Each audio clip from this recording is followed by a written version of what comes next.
Hi everyone, আসসালামু আলাইকুম। Welcome to Ramadan iftar recipe part 19। আজকে আপনাদের সাথে দুইটা সিম্পল ইফতার রেসিপি শেয়ার করব, যেটা বানাইতে খুবই অল্প সময় লাগবে। So let's go to my kitchen. প্রথমে আমার মোস্ট ফেভারিট ক্রিস্পি আলুর চপ বানাবো। এর জন্য ফার্স্টে একটা বাটি নিয়ে এতে পরিমাণ মতো পানি ঢেলে এর ভিতরে কয়েকটা বরফ কুচি দিয়ে দিলাম। এবারে ঠিক এরকম সাইজের আলু কেটে পানির ভিতরে ভিজিয়ে রাখতে হবে। এবার অন্য একটা বাটি নিয়ে এতে পরিমাণ মতো বেসন দিয়ে দেওয়া হলো। এবারে বেসনের ভিতরে দিয়ে দেওয়া হলো কালো জিরা, মরিচের গুঁড়ো, জিরার গুঁড়ো, স্বাদমতো হলুদ, লবণ। এবারে পরিমাণ মতো পানি দিয়ে এটাকে ভালো করে মিক্স করে নিতে হবে। আর পানিটা কিন্তু খুব বেশি দেয়নি, জাস্ট অল্প পানি দিয়েছি, আপনারা দেখতেই পাচ্ছেন। এবারে দিয়ে দেওয়া হলো বেকিং সোডা। এবার আবার ভালো করে এটাকে এভাবে মিক্স করতে হবে। এটা কিন্তু আমি অনেকক্ষণ ধরে গুলতেছিলাম, অ্যান্ড দেন একটা ফোমি টেক্সচার চলে আসছে। এবার একটা প্যান বসিয়ে এটাকে কিছুক্ষণ গরম করে এর উপরে পরিমাণ মতো তেল দিয়ে দিলাম। আর আজকে যেহেতু আমি আলুর চপটা ফ্রাই করব, তাই একটু ডুবো তেলেই করব, যার কারণে একটু বেশি তেল দিয়ে দিলাম। লাস্টে 1 টেবিল স্পুন গরম তেল নিয়ে বেসনের ব্যাটারটাকে একটু গুলে নিতে হবে।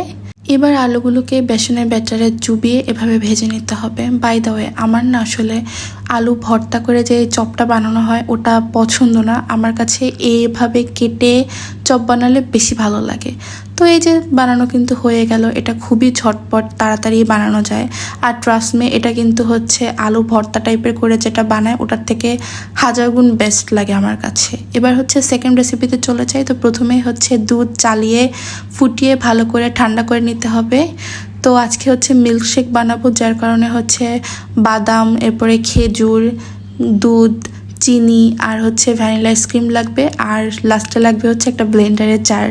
তো ব্লেন্ডারের জারের ভিতরে খেজুর, এরপর অ্যালমন্ড, বাদাম, চিনি, এরপর ঠান্ডা করে জ্বালিয়ে রাখা দুধ দিয়ে ভালো করে অল্প দুধ দিয়ে একটু ব্লেন্ড করে নিল। অ্যান্ড লাস্টের পুরাটুকু দুধ আর অনেকখানি ভ্যানিলা আইসক্রিম দিয়ে ব্লেন্ড করে নিবে। তো এইটা না trust me best milkshake ever, কারণ এটা এত মজা। আর বাদামটা একটু আধা ভাঙা হয়, তো আলাদা একটা টেস্ট হয়। তো আজকের রেসিপি দুইটা অনেক ঝটপট আর অনেক ইজি। তার এরপরে আসলে গা হাত পা পুরো ভেঙে আসে, তখন আর ভিডিও করতে মন চায় না, আই মিন ভয়েস ওভার দিতে।